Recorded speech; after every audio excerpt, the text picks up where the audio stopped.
Hey, what's up everybody? Aaron here with Functional Aesthetics. Today, welcome to this second installment of the 4-part Healthy Shoulders video series. Today we're going to be covering 5 different exercises. We're going to do a suitcase carry, a pendulum exercise, a static one-arm hang, a lat stretch, and also a chest stretch. The chest stretch is going to be 3 different parts. We're going to do the upper chest, lower chest, as well as the pec minor. Okay, so our first exercise is a suitcase carry. And why I like to do this exercise is it helps to kind of stretch out the traps a little bit, especially if you do a little bit of a side oblique raise, kind of what people try to do for their obliques. You kind of turn your head away as you're leaning, stretches out that. Sometimes if you got tightness in the shoulder, it's because your traps are hiking up like this. And a lot of times that's due to the fact that you have an injury, and so your traps are trying to stabilize the area by tightening up. But if you get too much of that, it's going to cause, further tightness, further risk for injury. So after the initial couple weeks, depending on what level your shoulder injury is, you're going to want to start stretching that area out, and then follow that, soon after with starting to slowly add in some strengthening exercises to start building strength back in there once it's actually healed, so that you don't injure it again, or you greatly reduce the risk of injuring it again. So how are you going to do that? This is get into basically like the position you would if you're going to do a deadlift. Balance in the bar here. You can also use a dumbbell too if you don't feel comfortable with balancing the weight, and it might actually be a good idea if you do have a shoulder injury, so that you're not having to suddenly catch the weight that's out of control and also risk injuring yourself that way. So you're going to grab it in the middle, keep a neutral spine, stand up, and then come back down. You can lean out to the side. So you see I'm going to turn around here. Lean out to the side.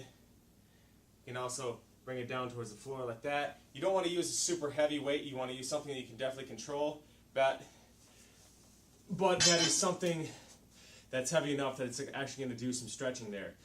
By the way, that is also a really good exercise for the obliques, transverse abdominals. So, and now we'll move on to the next exercise. Okay, so our second exercise is going to be a pendulum exercise. This is good for kind of loosening up the muscles in the rotator cuff region, shoulder capsule. Sometimes after you get an injury and your body wants to tighten up those areas to help protect the injured muscles. That's great, but after you've maybe had your arm in a sling for a while, or you just haven't been moving it too much because of the pain, once it starts healing up a little bit, you're going to want to start stretching that area out, get a little bit blood flow to that area to prevent it from getting stuck in that position, and to also help start getting nutrients to the muscles.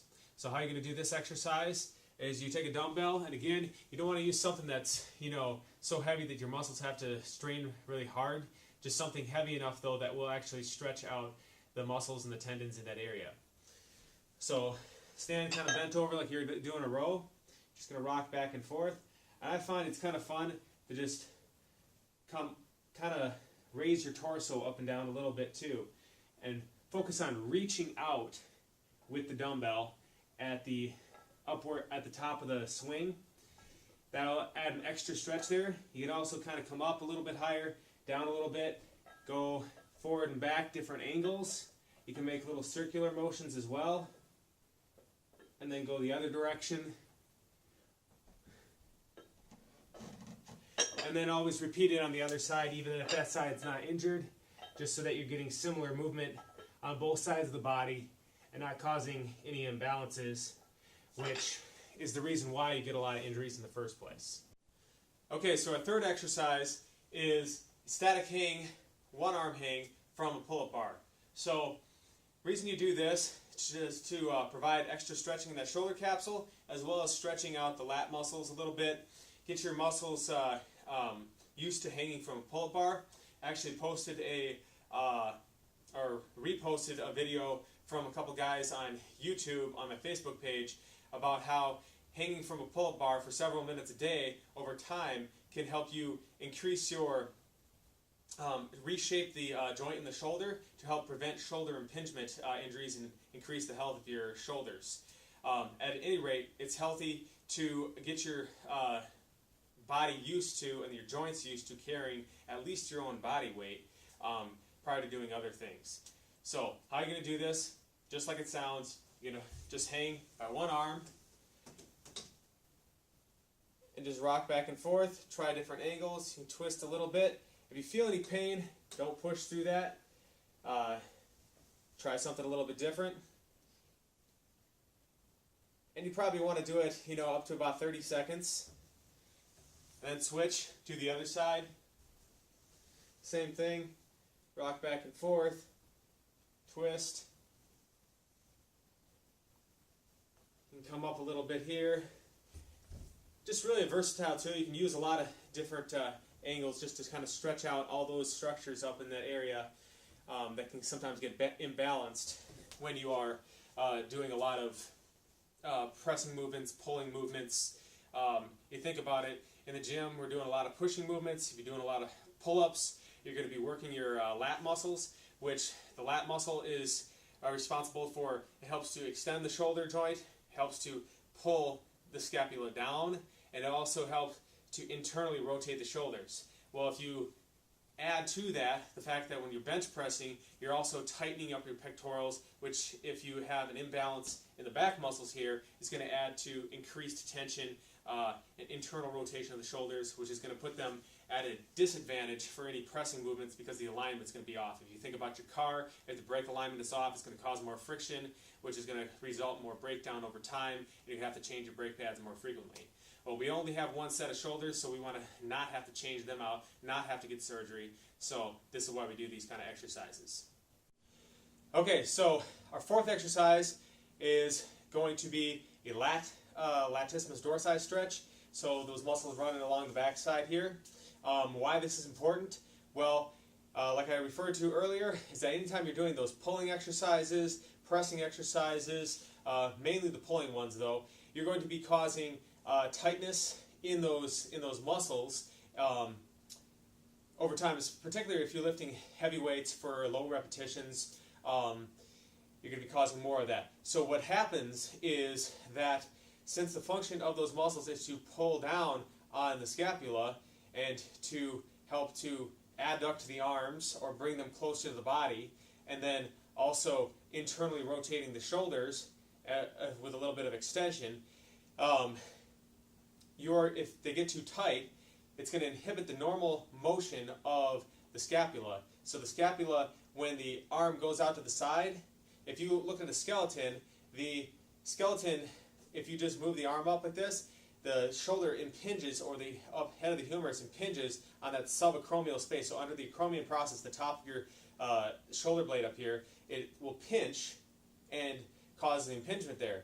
But why this doesn't happen in everyday life, because we're always raising our hands over our head, why this doesn't happen is because of the motion of the scapula. So as the humerus abducts away from the body and the head of the humerus rotates down, the scapula also rotates upward, and thereby freeing up that space, adding more space in the subacromial space to prevent that shoulder impingement injury. So if you get tight lats, it's going to inhibit that upward rotation of the scapula, and that's why you get that impingement pain, because there's going to be it's going to be too tight a space there, and it's going to cause rubbing on that joint. So, a couple things you can do here. You've probably seen the lat stretch, where you just pull straight back like this, and that's great.